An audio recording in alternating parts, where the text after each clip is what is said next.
Hello guys, तो आज हम लोग बात करेंगे लेसन नंबर 122 और 175 सिंगुलर एंड प्लरल टू।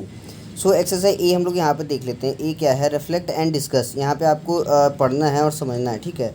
मतलब पहला लिखा क्या है, do you think before you speak और स्पीक बिफोर यू थिंक। अब यहाँ पे देखिए कहा and explain with cause consequence and examples, ठीक है। यहाँ पे पूछा आपसे ये गया है कि क्या आप बोलने से पहले सोचते हैं या फिर आप बोलने के बाद सोचते हैं। आपसे ये चीज़ पूछा गया है। अब आप इस चीज़ को एक्सप्लेन करिए विथ रीज़न, मतलब कि एक रीज़न के साथ आप इसे एक्सप्लेन करिए या फिर आप कोई एग्जांपल दे करके इसे एक्सप्लेन करिए, ठीक है। तो यहाँ पे देखिए, यहाँ पे लिखा गया है बिफोर यू स्पीक थिंक। मतलब आप जब भी आप बोले उसके पहले आप क्या करें, सोचें, ठीक है। तो सोचने का मतलब देखिए यहाँ पे फुल फॉर्म लिखा गया है थिंक का। जैसे कि देखिए true, helpful, inspiring, necessary, kind. यानी कि जब भी आप बोलें तो वो मतलब कि सही हो। दूसरा आप दूसरा क्या हो, हेल्पफुल हो सामने वाले के लिए या किसी के लिए भी। और तीसरा क्या है, इंस्पायरिंग, मतलब कि आप जब भी बोले तो इंस्पायर करे, मतलब एक मतलब अच्छी बात हो कहीं ना कहीं, ठीक है। तीसरा चौथा क्या, नेसेसरी, मतलब कि वो ज़रूरी बात हो। ये नहीं कि कुछ भी मतलब वही कुछ भी बात हो, मतलब कोई भी किसी भी तरीके की बात हो, वो मतलब एक कहने का मतलब एक इम्पोर्टेंट बात होनी चाहिए, ठीक है। तो पाँचवा क्या है, पाँचवा है काइंड। काइंड कहने का मतलब आप कह सकते हैं कि मतलब वो जो आप बात कर रहे हैं ना, वो एक लगना चाहिए कि हाँ, मतलब कि एक अच्छी बात की जा रही है वहाँ पे। वहाँ पे आप एब्यूज़िव लैंग्वेज का यूज़ नहीं कर रहे, कोई बैड वर्ड्स का यूज़ नहीं कर रहे हैं। सो उस तरीके से यहाँ पे कहने का मतलब है कि काइंडली का मतलब कि वहाँ पे आप एक अच्छी तरीके से आप बात कर रहे हैं, ठीक है। मतलब कि कहीं पे भी आप कोई भी बैड वर्ड यूज़ नहीं कर रहे हैं। दूसरा यहाँ पे था पूछा गया से, जैसे कि do you think before you speak. यहाँ पे देखिए एग्जांपल में आप यहाँ पे बता सकते हैं। कुछ बच्चे देखिए होते हैं जो कि सोच करके बोलते हैं, कुछ बच्चे होते हैं जो कि सोच करके नहीं बोलते हैं। अब देखिए सोच के कौन बोलता है, जैसे कि आपके फैसिलिटेटर आपसे पूछ रहे हैं कुछ भी, ठीक है। तो जब भी आपके फैसिलिटेटर आपसे कुछ पूछते हैं तो उसमें कुछ बच्चे ऐसे होते हैं, मतलब कि जो कि क्या करते हैं, मतलब कि सोच करके बोलते हैं। जैसे कोई भी आपके फैसिलिटेटर जो हैं वो आपसे कोई भी क्वेश्चन कर रहे हैं, अब उस क्वेश्चन का जो आंसर है, अब कुछ मैक्सिमम बच्चे होते हैं जो कि सोच करके ही देते हैं। अब सोचेंगे कैसे वो, मतलब कि दिमाग में सोचेंगे कि इसका आंसर क्या हो सकता है, और मतलब कि ये बोलूँगा तो ये गलत तो नहीं हो जाएगा, अगर ये गलत होगा तो फिर इसका सही क्या होगा। मतलब वो देखिए माइंड में ही ये सारी चीज़ें क्या करते हैं, सोचते हैं। लेकिन कुछ बच्चे क्या होता है ना, उन्हें लगता है कि शायद ये गलत है, बट फिर भी वो उतना सोचते वगैरह नहीं है। मतलब जो उनके मुंह में या फिर उनके दिमाग में जो भी आता है वो क्या करते हैं, सीधा वहाँ पे सामने रख देते हैं, सामने बोल देते हैं, ठीक है। तो ऐसे दो कैटेगरी होते हैं। तो आप एक एग्जांपल दे करके क्लास का कोई भी, कि मैं भी जब भी मतलब कि आप अपने फैसिलिटेटर से बोलेंगे कि जब भी आप मुझसे कोई क्वेश्चन पूछते हैं या फिर कोई भी मुझसे जब भी कोई क्वेश्चन पूछता है, तो मैं उस चीज़ को पहले सोचता हूँ अपने दिमाग में, और उसके बाद फिर मैं उसका आंसर देता हूँ, ठीक है। तो इस तरीके से आप वहाँ पे अपने फैसिलिटेटर को एक्सप्लेन करेंगे इस चीज़ को। नाउ अब नेक्स्ट देख लेते हैं। नेक्स्ट क्या है मेरा, रिकैप है। यहाँ पे देखिए एक्सरसाइज भी है, रिकैप यूज़ ऑफ आर्टिकल। जो हम लोगों ने आर्टिकल का यूज़ जो पढ़ा था, उसी का हम लोगों को यूज़ करके यहाँ पे प्रूफ रीडिंग करना हम लोग को, ठीक है। ये जो पूरा है ये हम लोग को प्रूफ रीडिंग करना है। तो आइए हम लोग प्रूफ रीडिंग कर लेते हैं। तो यहाँ पे जब जैसे कि देखते हैं, जो फर्स्ट लाइन है, फर्स्ट लाइन में आपका कहीं पे भी कोई भी गलती नहीं है। सेकेंड लाइन देख लेते हैं, two car in front of you is called tailgating. In English tailgating annoys me for several reason. First of, यहाँ पे भी देखिए सेकंड में भी कोई भी गलती नहीं है। थर्ड में देख लेते हैं, all if car tailgates me I sometime. यहाँ देखिए आई समटाइम्स नहीं होगा, यहाँ पे देखिए समटाइम्स पहले होगा।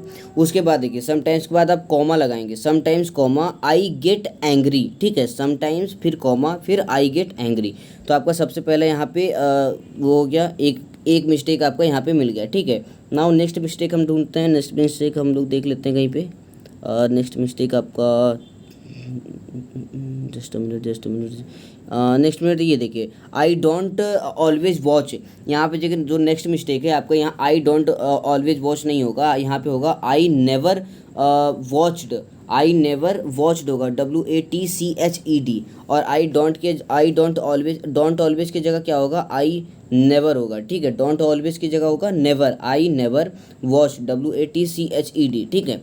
नाउ इसके बाद अब हम लोग देख लेते हैं। इसके बाद हम लोगों का इसमें देखते हैं, यहाँ देखिए यहाँ फुल स्टॉप है। फुल स्टॉप के बाद जो भी हम लोग जानते हैं, जो भी स्टार्टिंग होता है वो कैपिटल से होता है। यहाँ पे फ्रंट क्या है, स्मॉल लेटर से स्टार्टिंग है, तो F जो है वो कैपिटल होगा। तो आपका यहाँ पे एक मिस्टेक फाइंड हो गया।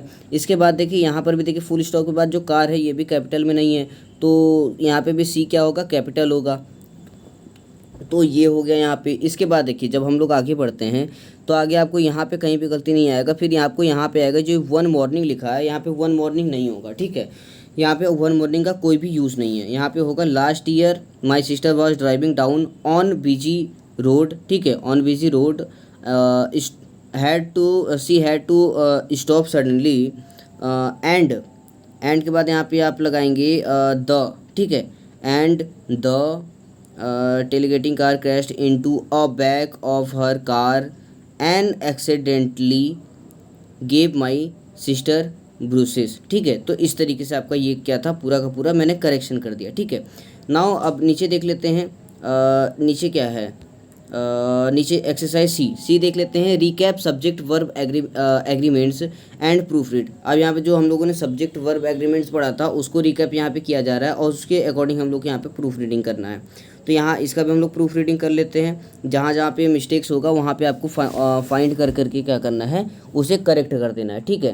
तो सबसे पहला अब हम लोग देख लेते हैं। सबसे पहला देखिए स्टार्टिंग में आपको कहीं भी कोई भी गलती नहीं है। आपका यहाँ जो ही फाइंड है ये जो है ना, ये आप ध्यान देंगे तो ये जब आप पढ़ेंगे तो ये आपका पास्ट में है, लेकिन यहाँ पे बहुत सारी चीज़ें प्रेजेंट में और फ्यूचर में यूज़ कर दिया गया है, तो उसी को हम लोग पास्ट में चेंज करेंगे दोबारा से, ठीक है, मतलब करेक्ट करने के लिए। तो यहाँ देखिए फाइंड है जो है ना, तो फाइंड ये देखिए आपका ये प्रेजेंट में होगा, तो ये प्रेजेंट नहीं है, इसे हम लोग ये प्रेजेंट में है, ये पास्ट में नहीं है, तो हमें क्या करना है, पास्ट में चेंज करना है, तो ये फाउंड होगा, ठीक है। फाइंड नहीं होकर के ही फाउंड होगा, FOUND होगा, ठीक है। इसके बाद हम लोग नीचे आके देखते हैं,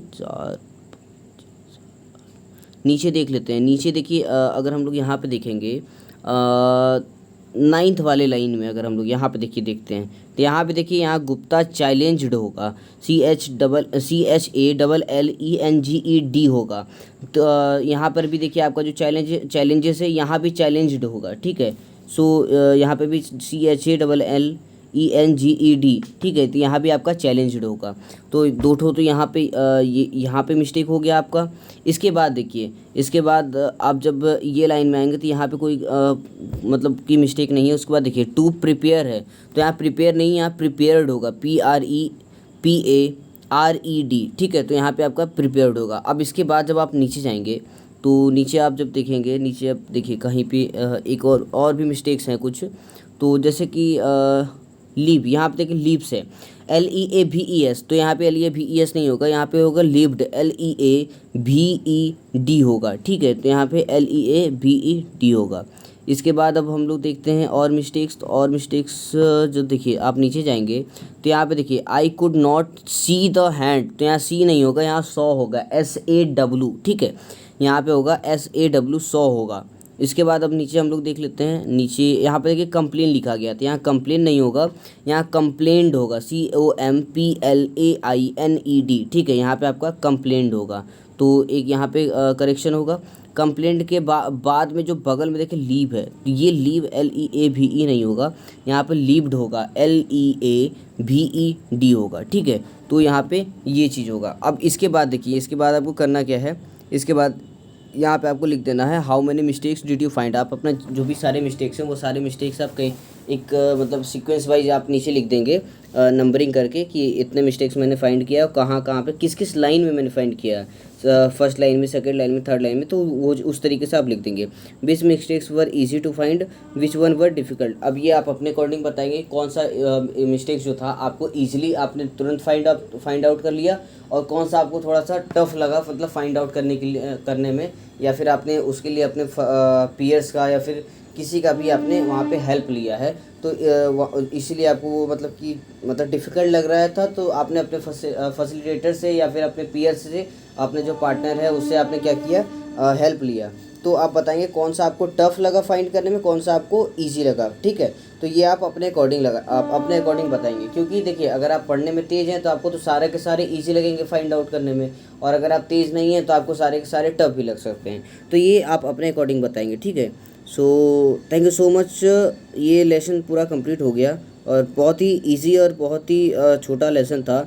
आई होप आप लोगों को समझ में आया हो, बट फिर भी अगर आप लोगों को कोई भी डाउट हो तो आप बिल्कुल इंस्टाग्राम पे मुझे मैसेज करके पूछ सकते हो। दूसरा अगर यहाँ पे आप मुझे कमेंट करके भी पूछ सकते हो। So thank you so much for watching this video.